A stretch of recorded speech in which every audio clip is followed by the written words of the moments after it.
So welcome everybody to the Integrate Yourself podcast with Allison and Maja. We're your hosts, Allison Pillow and Maja Gottlieb. Today we're going to have a topic show, and this is inspired by some questions and comments we had on our social media. And we're going to talk specifically about good fats, bad fats, and what that means exactly, and what really bad fats really are, and good fats really are, according to what we've researched and found out. But yeah, so I definitely think this is a huge subject because I think there's still so much confusion around the fat thing, mainly because a lot of the fats that are actually, as you and I know, Maja, that are pretty harmful for the body are still being marketed to people as health foods. And one of those is specifically fish oil, and we can talk about why that's not really good for the body. But the question, actually the statement that I had come up on social media was around PUFAs and, nuts and seeds and stuff like that, and how those, she was wondering how those can actually inhibit her digestion and how what the fats in those nuts and seeds have to do with that. So we could probably start out with that and explaining how nuts and seeds really harm the digestive motility, as well as they can create dysregulation in your hormonal system. What I thought maybe we could go to is exactly what nuts are, and nuts are exactly what seeds are. So looking at Kate Deering's book was a real eye-opener in that statement, because they all have the same thing. The inhibitory of mineral absorption because of the blockage of the protein enzymes in terms of the protease. And what also is they have the tryptophan inhibitors. They have the oxalates, the phytates, and lectins. Right. So maybe we could go into individually what each one of these are. So the trypsin inhibitors inhibit protein digestion. Which is a big one because a lot of people eat nuts and seeds for protein, right? Right. And so what happens is it prevents the protease enzymes from digesting the protein. So a lot of people think, I'm going to eat nuts to supplement my protein intake. And the problem is that because the body doesn't want to go ahead and, because the nuts already have this trypsin inhibitor, they can't absorb because it blocks that digestion ability, so that you're really not getting what you think protein-wise from this nut is. And when it's good to know that happens, but we also want to know why that happens in nature. And it's a mechanism that Mother Nature has put in those nuts and seeds so that they can germinate later, right? So they're not ingested. Right. And so they need to make whatever is eating them sick, basically. Yeah. They need to protect the seed, which is inside the nut. Like the nut itself, it has its own seed, and the seeds themselves have the part that needs to generate for the next generation of the plant. And so it is going to be in that nut. And when you try to digest it, you're actually keeping yourself from having the ability to do that, because you just don't have the digestibility to break down that inhibitor. Reason why animals that eat nuts, like bears and chipmunks and squirrels and all that, is that they want this for hibernation. Right. Like this is going to help them slow down their metabolism for the winter months. So when you think about why someone's eating something, which is a real good opening to yourself of why you eat things, is that they're going into hibernation. Now, we don't go into hibernation. So simulating this food is going to create the same thing in those animals versus us. So we're kind of getting into also that part of what the nut has is higher levels of PUFAs, which we talk about, which is the polyunsaturated fats. And what you are just polyunsaturated fats? Let's just kind of define that really quick for everybody. Right. They're long chain fatty acids that basically they don't have the hydrogen on the ends of this of the long chain. So there's a bit of a breakdown when you have to eat those. So one of the issues is whether or not you can function while you're eating these things, because they're actually made to protect the body in terms of keeping the metabolism slowed down, because they take so much energy, right? Right. So yeah, so we're actually suppressing our metabolism when we're eating these kinds of foods. Absolutely. We're actually slowing it down. Yeah. So what else what else are in nuts and seeds? You mentioned oxalates and phytates, correct? Right. Yeah. So oxalates are the ones that bind to calcium. And so when you can't get oxalates actually take the calcium out of the body and create kidney stones. So those are the one things that you have to be careful about, because osteoporosis is when the body doesn't get enough calcium and starts pulling it from the bones. And then if you think about what we're doing when we eat something that also takes the calcium away, you are reducing your calcium ratio, which is basically something you need to balance with the phosphorus. And phosphorus is correlating to the phytates, because the phytase is phytic acid, and it's basically a storage form of phosphorus. And so if your ratio of calcium to phosphorus is out of balance, more phosphorus than calcium, you're doing exactly what osteoporosis does. It is limiting your calcium intake for your body. Yeah, that's a big one, because I think the whole osteoporosis thing is really, really misunderstood about how that all works, right? Because it's really about the calcium being, it's not that you don't have enough calcium, it's that your calcium is being put in the wrong place. Yeah, taken and exactly. put in the wrong place. Yeah. So that's one thing I like about, protein sources such as dairy, because it has a really, really great calcium to phosphorus ratio, instead of like nuts and seeds and grains, which have a very high phosphorus count, right? Right, which are vegetables, like certain vegetables have high phosphorus. So that's why raw vegetables are kind of in the same category, is that they block the ability for you to have calcium also, because they have a high ratio of phosphorus in them.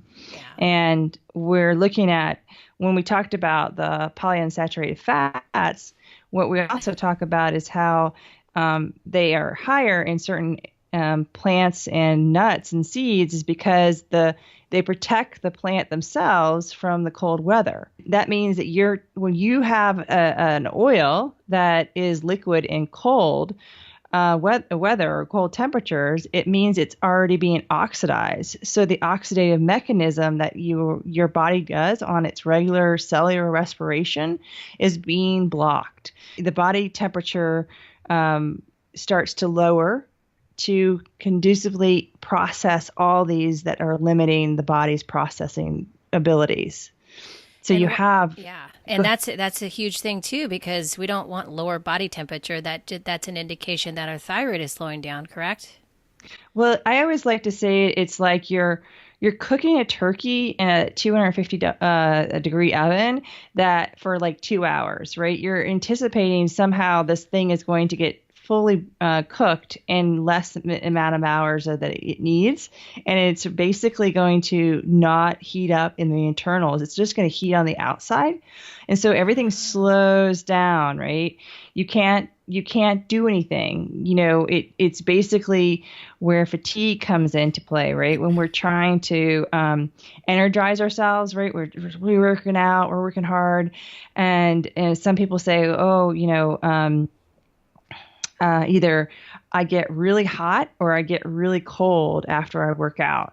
And these are still symptoms of the body not regulating itself, because the blood sugar either dropped while they're working out, or they're putting themselves in a situation of high cortisol draws that are causing more stress. And so it takes them longer to regulate their temperature. What we're looking at is the combination of how the body is getting delayed in its functionality, right? Yeah. We want the body to function normally. And if our body temperature is low, then we're going to go into things like cold hands, cold feet.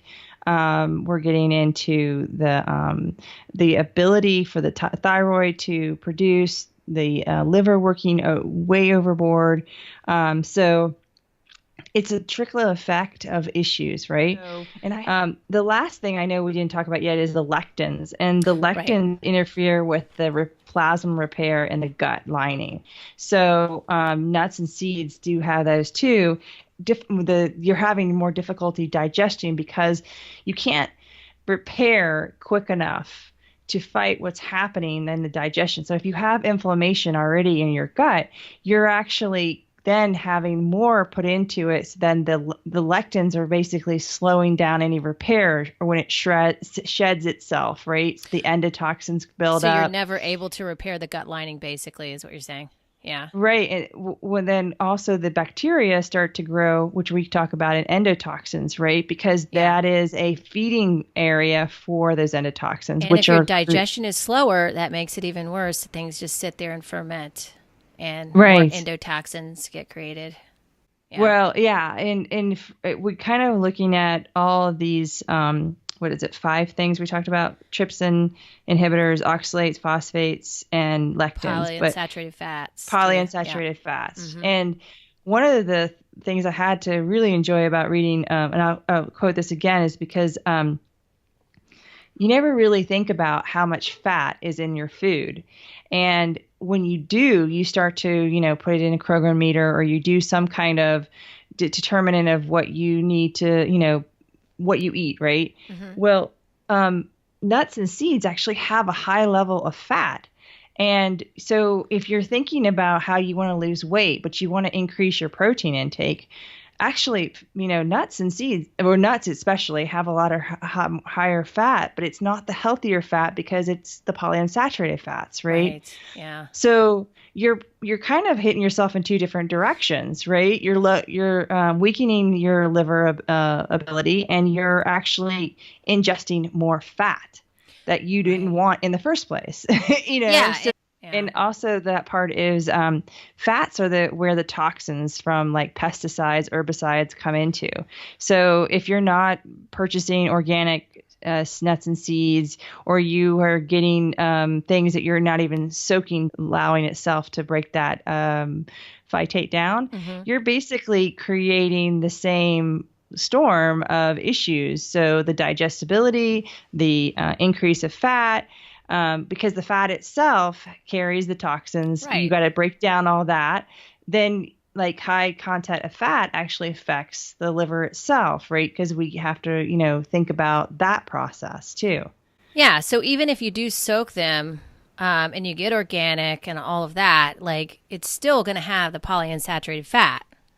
Right. Like, and it's going to only be like 20% protein that you're getting from it if you can digest it. Yeah. Even any part of it. So to me, it's just not worth. It's not worth that kind of work. It's not worth the risk that you're taking to eat those. That's why I recommend taking those out first for everybody that I work with, and replacing it with good protein sources like dairy is one. And we can talk. We'll talk in another show about how you can work dairy back into your diet, because right now I know it's a big thing for a lot of people not being able to take in dairy, and Maya and I have a theory about why that's happening, and we'll share that with you guys. But sticking with what we're talking about today with PUFAs, one of the go ahead. And really quick, I would say when we say dairy, it's not always just milk, right? There's cheese, and so we're not. We know people have issues around lactose, but we will talk about that in another episode. Yeah. Yeah. And it has actually a lot to do with what we're talking about today. So we'll weave that in. So one question I received was about menstrual migraines. She asked what causes menstrual migraines, and this can be a loaded question. There can be many, many answers for this one, although she has been eating a lot of nuts and seeds recently, and as we know, with eating having a high consumption of nuts and seeds in the diet, it does create more estrogen in the body, and then what that can do is throw off your estrogen, progesterone ratio, since progesterone, like we talked about in the other show, actually offsets the estrogen. So estrogen in high levels can cause migraines. Let's go from there and kind of talk about how what nuts and seeds have to do with that, and how polyunsaturated fat has to do with that as well. So most of the time, people who eat nuts and seeds are also eating legumes, and legumes are literally like nuts and seeds because they do have the anti-nutrients, the lectins, they have the phytates, the protease inhibitors, and the oxalates, and the polyunsaturated fats. So if you look at how we just described all of what this does to your digestion, to your energy, to your oxidative mechanisms, you're slowing everything down. And when you kind of produce this slowdown, you're actually holding on to more of the stress hormones that will induce more estrogen in your body because it is the regulator to it. So it's kind of like what you talked about, I think, in one of our episodes where we need estrogen to help our menstruation, right? Mm-hmm. Especially for that. To kill the cells, basically. Right. Yeah. So the body is just doing what it's needing to do. It's got a lot of processing it's trying to do with all these seeds, nuts, grains, and legumes. And so it's sending out more signals to go, oh, let's have more estrogen here because it's going to break down these cells. But its accumulation is creating more of the same. And so if you think about what happens to our bodies when we have lots of estrogen, we have a lot of more water in our cells. We have more of the swelling and inflammation because the cells are fighting to kind of stay alive while they're being inhibited by the estrogen. So when we kind of look at how the body responds in terms of where we gain weight, where we how our cycles are working, what we're eating is influencing how we can regulate everything. Yeah, and the way I also see this is if your digestion slows down, the estrogen actually that's supposed to be excreted out through the intestines actually gets reabsorbed in the intestines if digestion is slow. So that's another issue. Now you have estrogen recirculating into the body and getting into the cell, which is supposed to just be straight out of the body if everything is going well and working properly. So that's another reason why I always tell people improving your digestion can actually improve hormonal balance just by getting excess estrogen out of the body. And how the carrot is helpful to remove the estrogen and help the endotoxins that are in there too. Because of its antifungal properties, antibacterial properties, it's in the ground, so it has to have those kinds of properties to actually survive.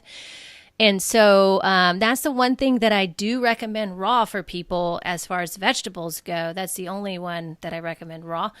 Or that we do, and because the fiber in the carrot when eaten raw actually acts as a detoxifying agent, a natural detoxifier to pull out those endotoxins in the gut, and then it actually aids and creates more digestive motility naturally without you having to do too much. And it's funny, I find that people are doing all these crazy things. People are going to practitioners that are telling them to take all these supplements and do all these, crazy diets. When, I think a lot of improvement can probably be made if you're just taking the nuts and seeds out and then adding a carrot in a day. You'd be freaking amazed at how much better you'd probably feel after that. That's just my guess, because I've known people that have done that and have had experience that, and I've done it myself. I think what really came about with all the nuts and seeds was this fascination about how we needed enough protein. And we do need protein in our diet. But the thing is that as our metabolism started to slow down, people weren't able to digest things. And the meat was one of them. And so they started to pick on like how bad meat was, and the farming that they did, where they do this massive injections and put them on these factory farms. It was not healthy meat, but also there was a push to say, well, we're not digestible meat for meat. And what happened was, I think another little trend came in with that protein was, well, there's alternative sources. It kind of like made into a snowball effect that, well, you need high protein. The factory farming is bad, but we still, we can eat other things. Well, if you then look at who likes to market on big products, the nuts and seeds, the legumes, everything got a good push for what they believe is research science backing. Yeah, that but industry really grew big time. It's making a ton of money now. Yeah. Yeah, and I, but if you really break it down and try to figure out how much protein you're getting from the nuts or the seeds or the legumes, you're really less than what you really think. Yeah. And there is a protein digestible corrected amino acid score that's out there. But in terms of the way it's being talked about, it's not actually correct. It actually causes some people to see it in a way that they don't understand it. So it's like when we talked about the glycemic index, right? Mm-hmm. Certain things are, seen as bad, but in actuality, what they're not putting in there is what is really being digested, right? So, yes, yeah. It's how it assimilates in the body, basically. Yeah. Similar to what we talked about with the bone broth episode. It wasn't tested for these minerals, but what happens apparently, from what I learned actually, was that it aids the absorption of the minerals that you already have in your body. So in a way, it does increase those minerals, right? Right. Gelatin is another thing. Casein can be used even, if people don't like the way milk is. There are options to kind of change how you get your protein. And so it's kind of a catch-22 when people think that all they need to do is, pop some nuts and seeds and they've got a lot of protein. It looks great on your chronometer, but it doesn't really help you realistically, because you're creating a lot of more undigestible problems. So right, yeah, and that's how we get into a state of malnourishment when we're eating all this food, but we're not actually digesting it. And that's a huge problem. So you're really just restricting calories, right? Yeah. In some in densities and stuff where you're really finding, ratio to fat to protein higher. And fat to protein ratio is higher in nuts versus what you're really getting. So this person had a question about decreasing PUFAs.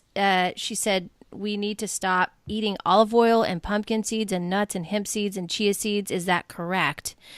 And so, yes, I would say all these fall under that because they do have a high amount of polyunsaturated fatty acid, like we talked about earlier, which are very unstable fats, and they block digestive enzymes. Go ahead. The olive oil is a monosaturated fat. So I meant to point that out. That's actually different. That's not a polyunsaturated. So that's as long as you don't cook with it, you're actually creating less oxidation to it. So, what olive oil contains is definitely not the same as a pure polyunsaturated fat or vegetable oil. All right. So what we would recommend instead, and again, hemp seeds, chia seeds, these are all marketed to people as health foods, but they actually can slow digestion down, and like what we've talked about earlier in the show, they can do all those things because they have all the protein absorption inhibitors,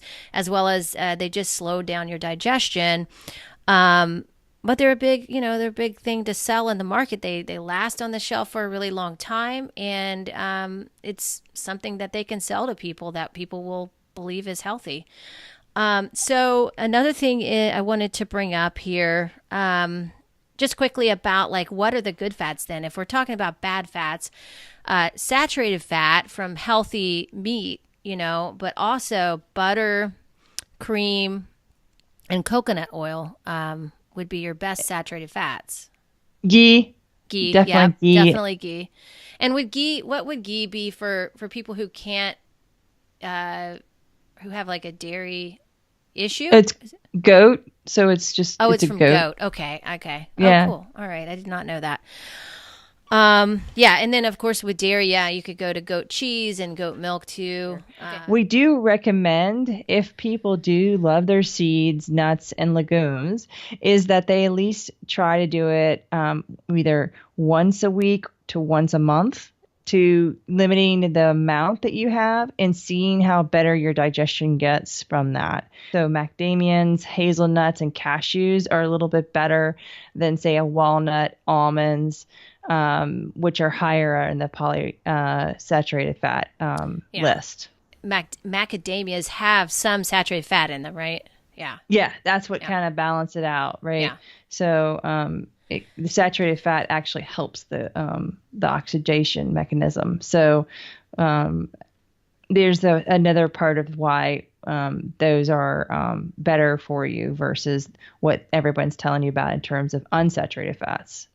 Okay, and then we did address the sprouting nuts and seeds for consumption. They can make them more bioavailable. So if you are going to do that once a month or every so often, definitely buy them yourself, buy them raw, and then sprout them, and that would be the best way to be able to digest them. Right, soaking them in water for at least 24 hours. Some people say 48 hours, allowing the breakage of the seed to sprout its new growth, and then from there you can cook them. Or add them with some saturated fat, so with butter, cream, something like that counteracts the phytates that are still in there. You can't get them totally out, but you can definitely limit them, and cooking them for your legumes. I wonder if like cooking them in coconut oil would help as well. Absolutely, yeah. Coconut oil, all the fats that you just talked about. So I think we already addressed this, but it says, although I think hemp seeds should be a little different than the rest of the seeds because they contain significant amino acids and protein per serving. So we already talked about how it doesn't, the measurement of protein in a seed or nut is going to be not so accurate because you're not going to be able to absorb the protein simply because of the protein inhibitors that it contains. As far as the amino acids, same thing. You're not going to be able to access that. The good amino acids from that. The best amino acids would be from gelatin. Those are the most anti-inflammatory amino acids. Well, first of all, I would say that this hemp seeds, if you're buying anything that's already packaged, they haven't soaked them and they haven't done anything to sprout them. So you're looking at a product that is basically could be organic, but it has still got a high level of the phytates. And so even hemp seeds, they also contain the estrogen. So if you kind of think about what it's doing the same thing we just told. Yeah. So.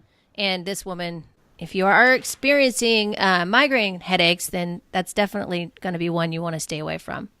Okay. In your talk, can you also include info on sprouted vegan protein supplements, whether or not they can cause problems? And I'm thinking that's very likely. However, I'm very concerned there will be nothing I can eat because I refuse to bow to industrial farming and their destruction. So I agree with that statement. I don't think that we should bow to industrial farming and the destruction that it has already incurred on our system. But at the same time, support your local farmer that you know and have researched and found that he's concerned about his animals and his farm and doesn't want to feed his animals high soy or things that will fatten up his animals in a faster time. Then you'll definitely keep that whole industrial system slowed down, because you may never stop them, but for sure you can keep them from, getting your dollars, because it's important to kind of support your local farmers and people that because you have farmers markets all over. There's people online you can reach out to. Now you can get from Amazon itself. You can totally get, next day service, right? frozen meats, Yeah. So there's ways around, and you don't have to support those things, but you don't have to give up on your metabolism because you think there is nothing left to eat. It's just understanding what's going on with the information that's provided, Yeah. It's, Absolutely. And that's part of what we want to help people with, is to discover there's so much that you may be able to eat that you didn't realize you could eat just because your digestion was in a certain state. And actually pulling yourself out of that suppressed metabolism, suppressed metabolic state can actually open the world up for more food for you. We tend to want to do things all at once. And I know I've been one of those people many times. But what I've learned is, if you're giving yourself space to actually feel what's happening to your body and tune into that, that's really what's important, because that's how you're going to learn what works for you at what stage of your health and how your body is responding to it. But if you do everything all at once and really quickly, you're going to probably have a bunch of symptoms that don't make sense, and you're going to say, oh, that just doesn't work, and you may even give up on it altogether. So that's why it's like taking the time to actually become aware of what is going on in your body, because your body needs to work in incremental ways. It can't handle everything all at once all the time, especially if you're not in a very high metabolic state. I did want to comment real quick on the Sprouted Vegan protein supplement. So I would say, all supplements, this goes for all supplements, just make sure if you're taking a supplement that it has real food in it, doesn't have a bunch of crap in it. And there's all kinds of things that they add to supplements. So consider like what that's doing, how much work that's putting your liver under when you're taking a supplement. And consider also that maybe just taking that supplement out of the diet, you might not need that supplement. You could, then your liver would work better, and then therefore your body would feel much better because you're taking that layer of work away for the liver. And then instead of a supplement, look for a food that could replace that instead of a supplement. Yeah, I mean, if we think about the simplicity of food versus supplementation, there's an idea of how it's being made. And so, a lot of protein powders have lots of gums because they have to stabilize it. They have a lot of carrageenan. They have certain types of thickeners or stabilizing agents, right? Mm-hmm. And so if we're putting ourselves in a constant we're trying to get a supplement, right? How is it made is a first factor, right? And so you got to kind of go into why they make it.